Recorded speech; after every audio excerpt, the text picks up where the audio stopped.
This piece is called Looming Out from the Surrounded Chaos. It was made in 2020.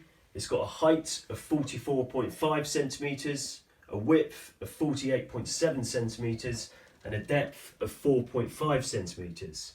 It's made from paraffin wax, microcrystalline wax, plaster, acrylic, adhesive high strength glue, PVA admix adhesive, wood, high carbon steel, emulsion paint, and it's on sack paper. This piece was made in a very similar fashion to one of my other works called Aggregated Through Time. It's on sack paper, an old plaster bag. And back in 2017, it was a completely new piece. It was called Plastered Trace. And to make the piece, I took the plaster bag, dumped it into microcrystalline wax and paraffin wax, drew it out and almost sculpted it. I then took the acrylic paint and started to mark in all the transformations found on the surface. Then in 2020, I looked at it and I was like, nah, there's still so much more to give.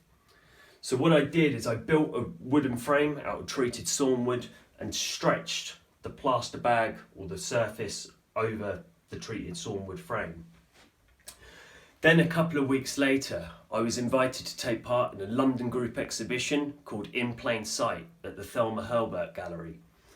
And for the show, the theme was that you had to hide an object within the artwork that was obviously hidden, but it still had to be seen at the same time.